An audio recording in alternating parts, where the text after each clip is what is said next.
Miracle Happens by Drive. Brain Weiss. Introduction. On a beautiful summer afternoon in New York in July 2010, my wife, Carol, and I were driving up the tree-lined Taconic Parkway toward the Omega Institute, a rustic retreat center where we teach an intensive course on past life regressions.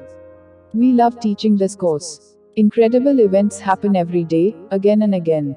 Participants not only remember past lives but have amazing spiritual or healing experiences, find soulmates, receive messages from departed loved ones, access profound wisdom and knowledge, or encounter some other mystical and marvelous event.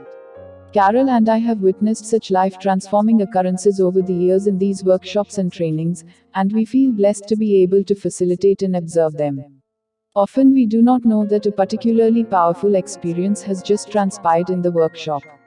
The person may need time to process it, and we will only hear of it in a later email or letter. At that moment on the sun-dappled highway, Carol's BlackBerry buzzed with an email describing another one of these wonderful workshop healings, a message relaying such ancient wisdom yet arriving to us through this most modern technology. The timing was perfect, for we were about to re-enter the very place where we had observed so many similar happenings. We never knew exactly which amazing events and changes would transpire, only that they would. Carol turned to me and observed in her wise, understated way, sometimes miracles happen.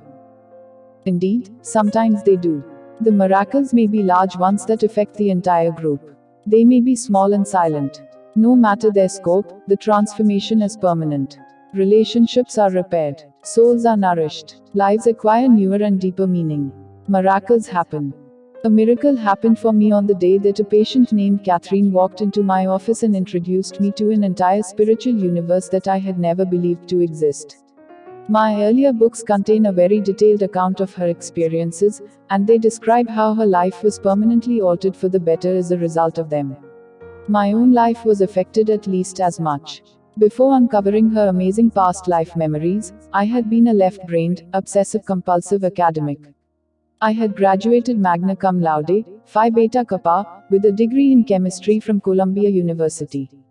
I earned my medical degree from the Yale University School of Medicine, where I was the chief resident in psychiatry. Completely skeptical of unscientific fields such as parapsychology and reincarnation, I was the chairman of a prestigious psychiatry department at Mount Sinai Medical Center in Miami, and I had authored more than 40 scientific articles and book chapters in the fields of psychopharmacology, brain chemistry, and Alzheimer's disease. Catherine turned my skepticism and my life upside down.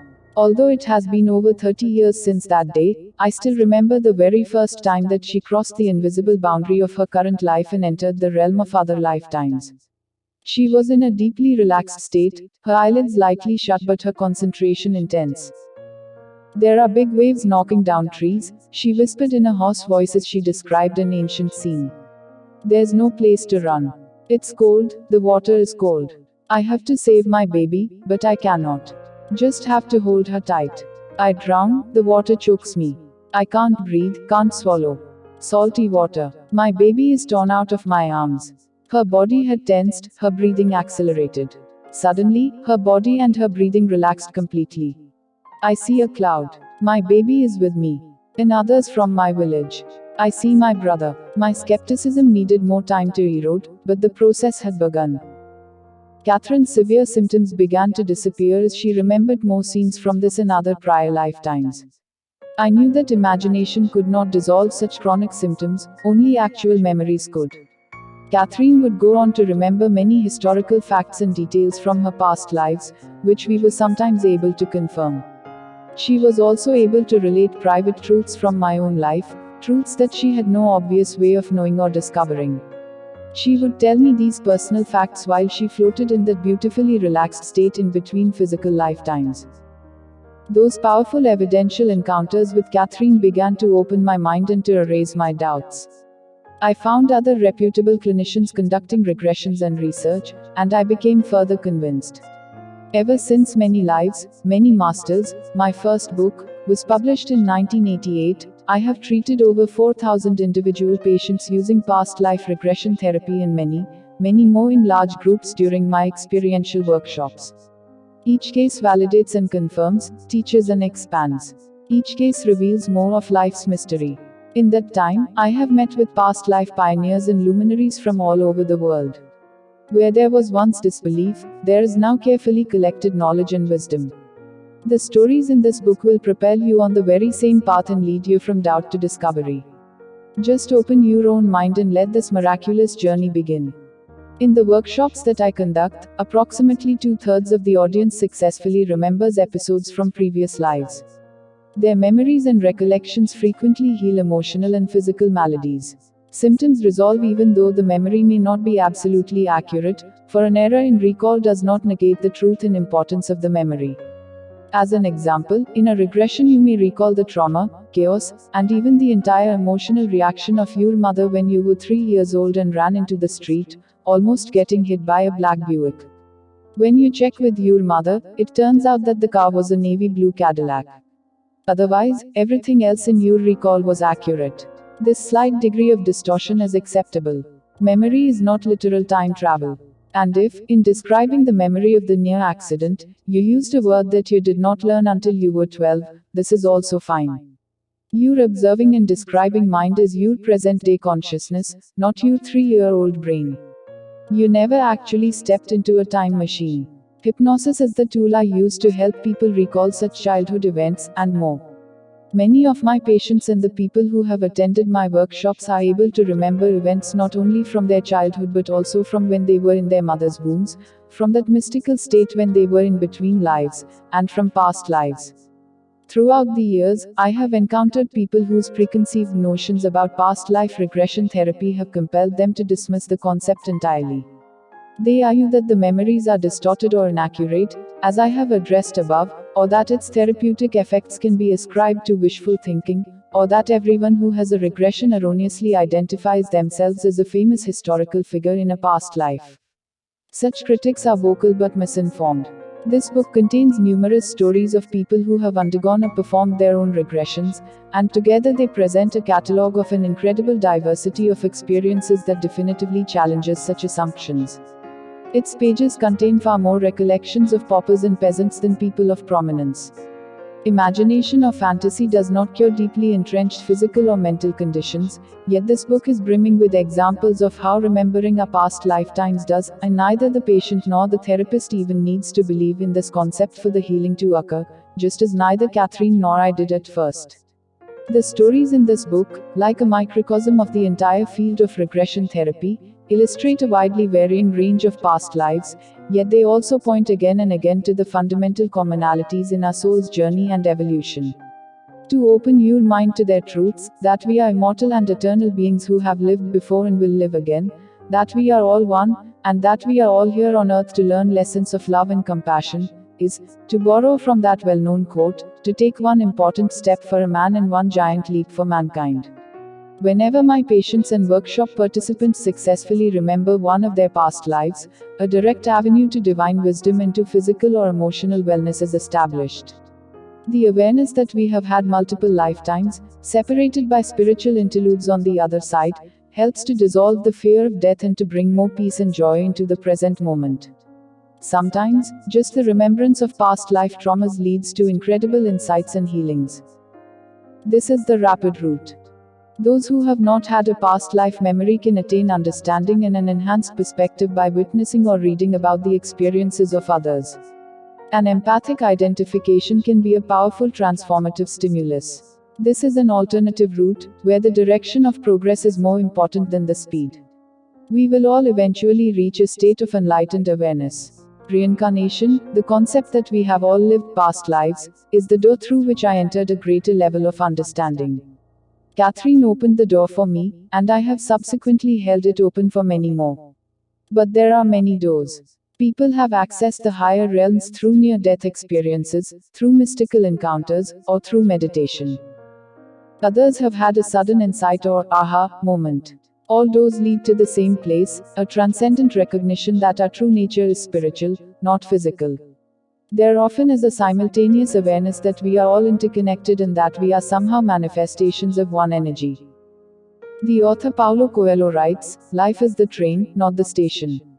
On our soul's journey home to a state of infinite love and wisdom, a journey filled with mystery and miracles, we rest, recuperate, and reflect at the stations, in between lifetimes, until it is time to board again, another train, another body. There is only one home and eventually we will all return there, sooner or later. It is a place of bliss. This book will help you find its shores. The treasure of this book lies in the stories carefully nurtured and harvested by readers and workshop participants over the past 23 years. Shared here, the experiences underlie and honor everything that I have written about and taught. In 1,000 voices, these stories validate not only the phenomena of past life regressions but the entire psychospiritual universe. You will read of souls and soulmates, of the life that is found after death, of present lives being utterly transformed by encounters with the past. The stories share how mind and body can be profoundly and permanently healed. They tell how grief can be changed to comfort and hope, and how the spiritual world interpenetrates and enriches our physical world at all times. These stories are filled with wisdom, love, and deep knowledge. They are humorous and serious, brief and extensive, but always wise and instructive. Gleaned from all over the world, the shared experiences will help many thousands of souls toiling through their current lives, helping others to heal, to understand, and to progress along their spiritual paths as the soul's noblest duty. Reading the stories and reflections in this book is like experiencing 100 vicarious regressions. Powerful resonances to the reader's own latent past life memories stimulate the subconscious and elicit a heightened awareness. The deeper mind discovers new possibilities of physical and emotional healing.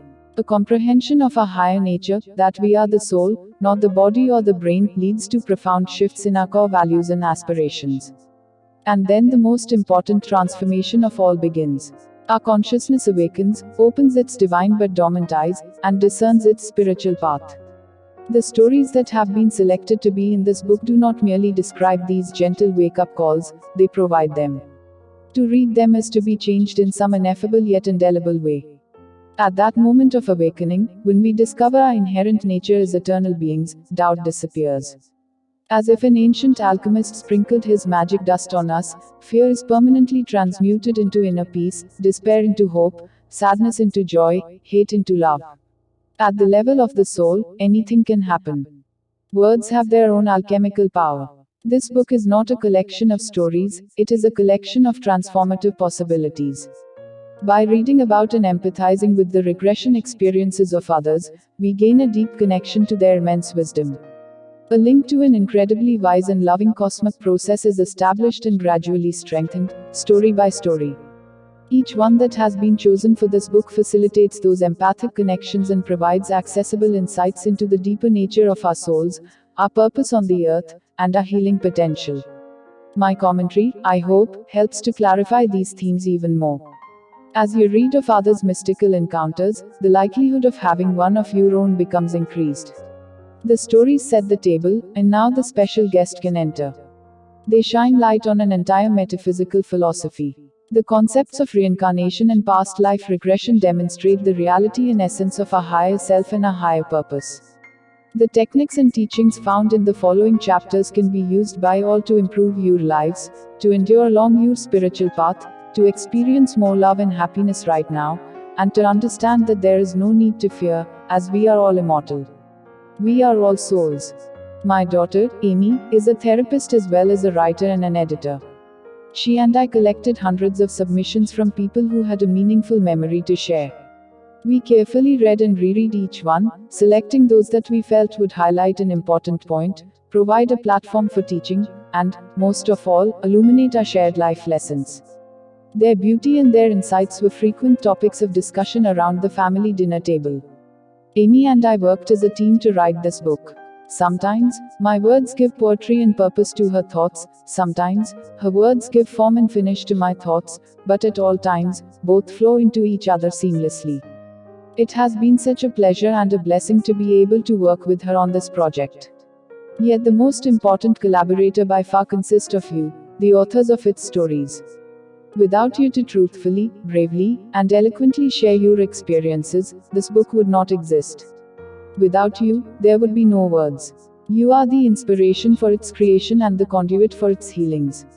This book is not necessarily designed to be read in one sitting, for its stories are rich and layered with lessons. Wander leisurely in their wisdom. Linger with them a while. Feel their emotions and textures. You might find parallels with your own life experiences, and these are worth taking the time to explore. Reread the stories as many times as necessary. Each time that I do, I unfailingly discover new and deeper levels of meaning. You will also quickly notice that these stories are not just about past lifetimes. As I have mentioned, reincarnation is a doorway into an expanded consciousness and incredibly rich vistas of spiritual knowledge and wisdom. What is on the other side of the door is more important than the door, even though the door itself is fabulous. The stories that you are about to read are examples of our inexorable progress towards spiritual perfection. They point the way, they illuminate the steps. They are like multifaceted jewels that we have collected but that are meant to be shared. The facets of one seem to reflect all of the others. Although I have created chapters, the jewels really mirror one another and so could be located anywhere and everywhere, like holographic gems. Years ago, I had dreamed about humans as these jewels, and I described the image in many lives, many masters. It is as if a large diamond were to be found inside each person. Picture a diamond a foot long. The diamond has 1,000 facets, but the facets are covered with dirt and tar. It is the job of the soul to clean each facet until the surface is brilliant and can reflect a rainbow of colors. Now, some have cleaned many facets and gleam brightly. Others have only managed to clean a few, they do not sparkle so. Yet, underneath the dirt, each person possesses within his or her breast a brilliant diamond with 1,000 gleaming facets. The diamond is perfect, not one flaw. The only differences among people are the number of facets cleaned. But each diamond is the same, and each is perfect. When all the facets are cleaned and shining forth in a spectrum of lights, the diamond returns to the pure energy that it was originally. The lights remain. It is as if the process that goes into making the diamond is reversed, all that pressure released. The pure energy exists in the rainbow of lights, and the lights possess consciousness and knowledge. And all of the diamonds are perfect. Here are more diamonds. Soulmate, this is a part of Zindagi Ki Roshni consultancy. It has been established for those who have lost someone and for those who are very sad in their life. About 100 PDF books and 20 short audio books of this topic will be sent to those who join it. This data will be sent to their email or WhatsApp. If you want to join this organization, then please send WhatsApp message to this number.